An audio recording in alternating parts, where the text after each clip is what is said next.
वालेकुम नाज़रीन, आप यूट्यूब चैनल देख रहे हैं। मैं इमरान खान हूं। मैंने आपको पिछले वीलॉग में कहा था कि स्मोक का जो बड़ा सीरियस इशू चल रहा है उसके ऊपर मैं आपको बताऊंगा कि ये मसला कितना संजीदा है और कितना ख़तरनाक है। देखें, ये थोड़ा सा इसको टेक्निकली भी आपको समझना पड़ेगा। ये फ़िज़ा में आलूदगी की शरह है, जिसको आप AQI इंडेक्स में नापते हैं, यानी एयर क्वालिटी इंडेक्स इसको कहते हैं।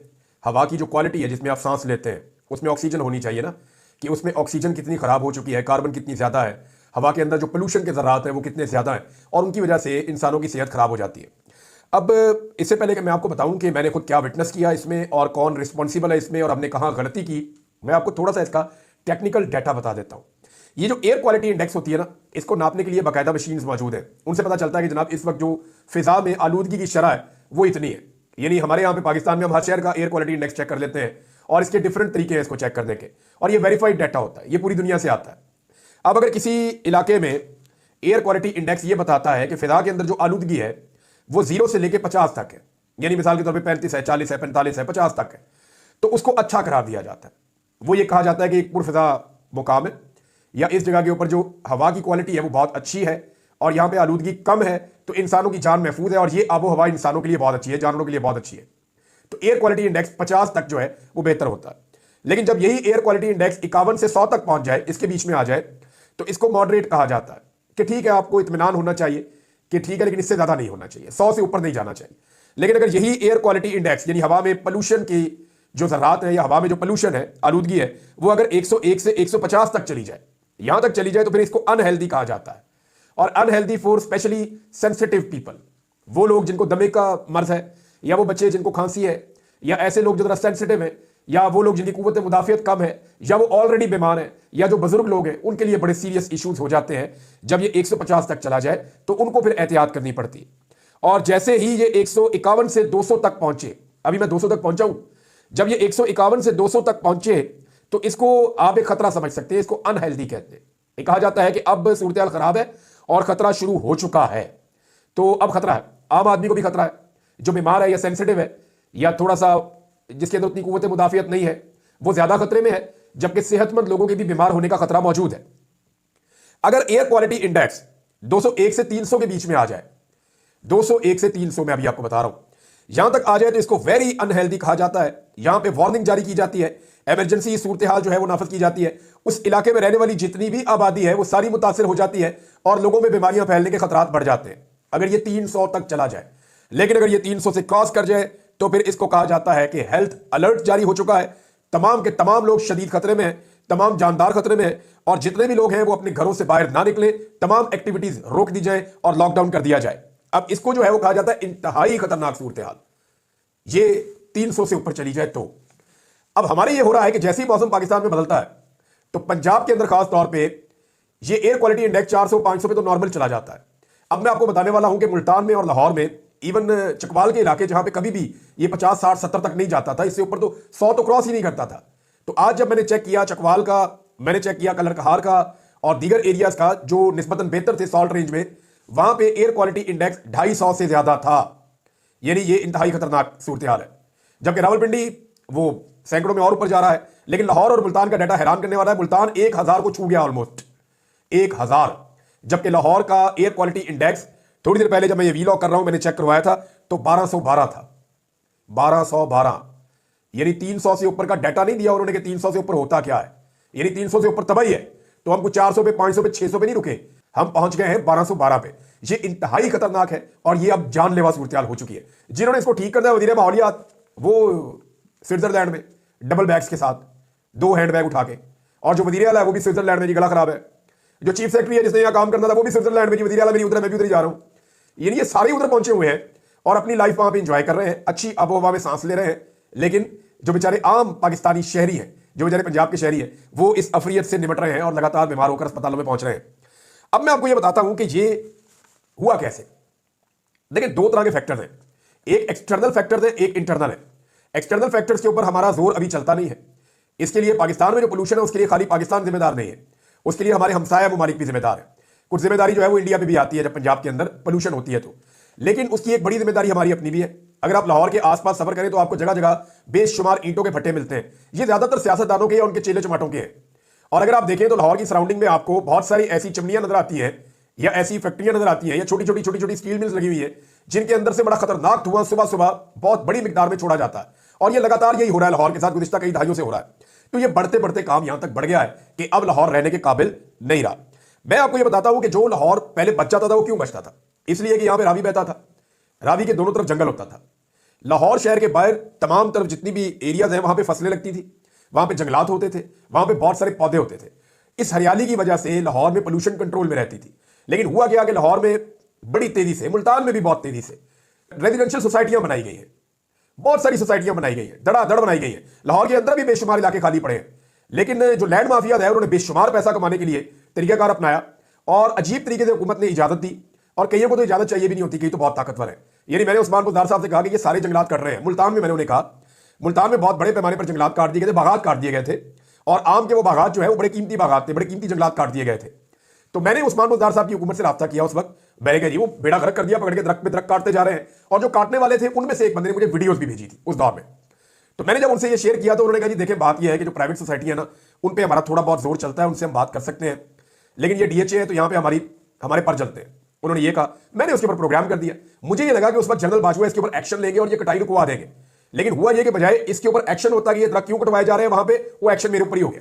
मेरे ऊपर एक के बाद एक दबाओ, एक के बाद एक दबाओ, जी वीडियो डिलीट करो, ये करो, वो करो। मैंने कहा कि मैं क्यों करूं, मुझे बताएं। फिर मेरे पास जो सबूत थे मैंने उन साहब को दिए, जो ऑफिसर थे कि जनाब ये देखें तबाही फैल गई है वहां पे। तो इस तरह हमने अपने माहौल को तबाह किया फाइनेंशियल जो है वो बेनिफिट्स के लिए, यानी अपने फायदा कमाने के लिए। एक दरख्त आपको पता है कितना टाइम लगता है बड़ा होने में? 10 साल, 15 साल, 20 साल में एक दरख्त तैयार होता है, फिर वो चलता है लंबे अरसे तक। और काटने में पता कितना टाइम लगता है? 5 मिनट, 10 मिनट। तो 5-10 मिनट के अंदर आप सालों की मेहनत जाया कर देते हैं। और उसका खुमियादा फिर कुदरत फिर हमसे बदला लेती है।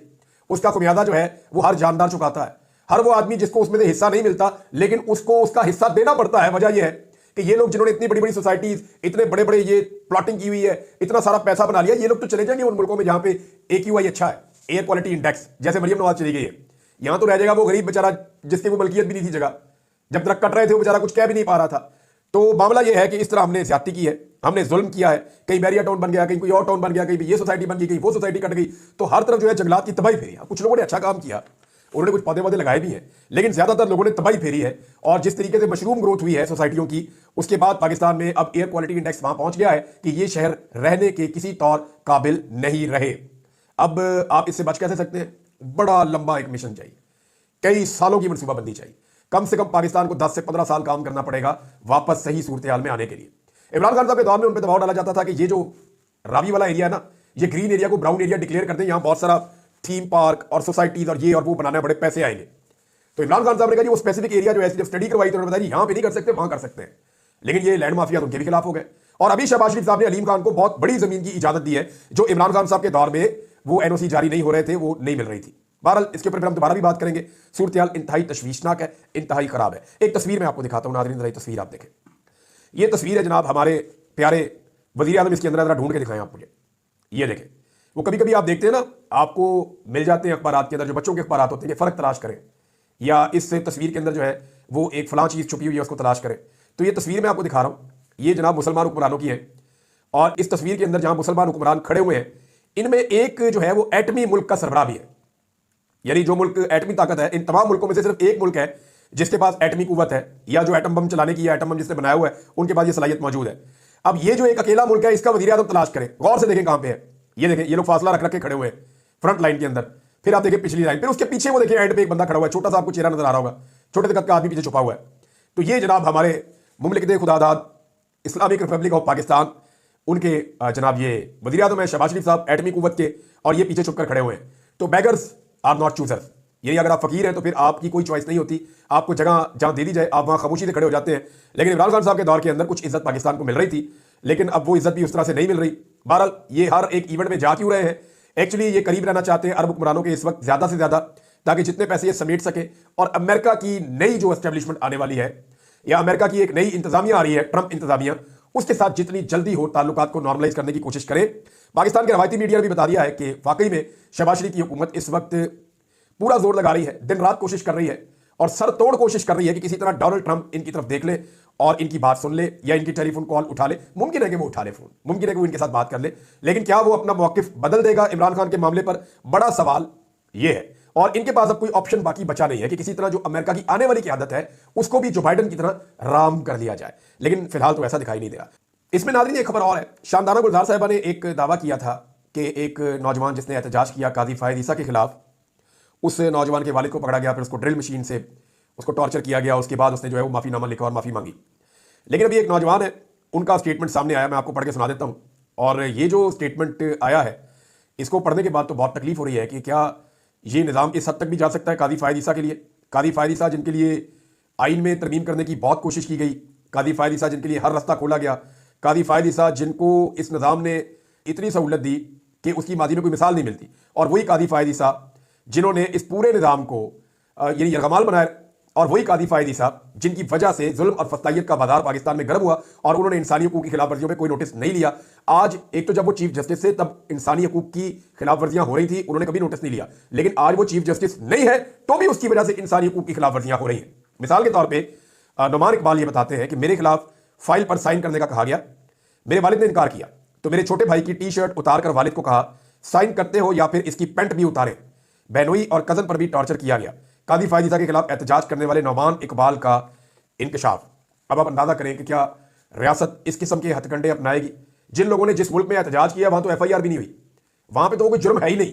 ये काजी की तरफ देखना भी जुर्म है, काजी के बारे में बात करना भी जुर्म है। यानी काजी जो मर्जी करे कोई प्रॉब्लम नहीं है, लेकिन जब काजी से कोई सवाल करे या कोई एहतजाज करे तो क्या वो जुर्म है? असल में प्रॉब्लम ये नहीं है। प्रॉब्लम ये है कि ये जितने लोग आज इक़्तिदार में बैठे हुए हैं ना, ये ओवरसीज पाकिस्तानियों को निशाने इबरत क्यों बनाते हैं? ये इसलिए बनाते हैं कि इन्हें पता है कल इन्होंने इक़्तिदार में नहीं रहना, और इन्हें यह भी पता है कि अगर आज ओवरसीज पाकिस्तानियों को ना रोका तो कल जब हम इक़्तिदार में नहीं रहेंगे तो हमारे साथ भी यही सलूक होगा जब हम इन मुल्कों में जाएंगे जहां पे ये ओवरसीज मौजूद है। लिहाजा ये उनको निशाने इबरत इसलिए बना रहे हैं ताकि आइंदा के लिए अपने लिए हालात को साजगार करें, लेकिन मुझे नहीं लगता अब सूरत हाल बदलेगी।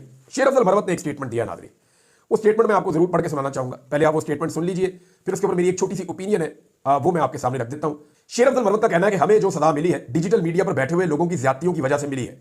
ये मुल्क और PTI दुश्मनी है, ये मुल्क से और PTI से दुश्मनी है। हमने उनको इख्तियार नहीं दिया कि ये इदारों को गालियां दें। जर्नैलों की किरदारकुशी की वजह से इद्दत केस बनाया गया। शेर अफजल मरवत तो एक तो इसमें 2-3 चीजें हैं जो मैं जरा जानना चाहता हूं। ये तो सोशल मीडिया के ऊपर बहुत बड़ा चार्ज है, अगर तो सारे सोशल मीडिया की बात कर रहे हैं शेर अफजल मरवत, तो अगर वो पाकिस्तान तहरीक इंसाफ के सोशल मीडिया की बात कर रहे हैं तो तहरीक इंसाफ के सोशल मीडिया के ऊपर चार्ज है।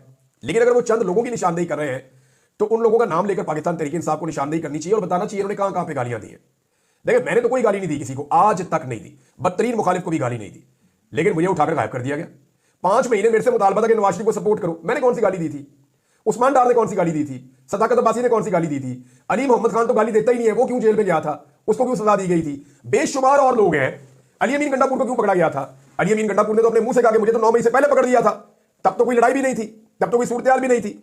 ये टॉर्चर का सिलसिला तो बहुत पहले से शुरू हो गया था। 9 और 10 अप्रैल को जब इमरान खान साहब की हुकूमत गिराई गई 2022 में, तो तब किसने गालियां दी थी? या उससे पहले भी कोई गालियां दे रहा था?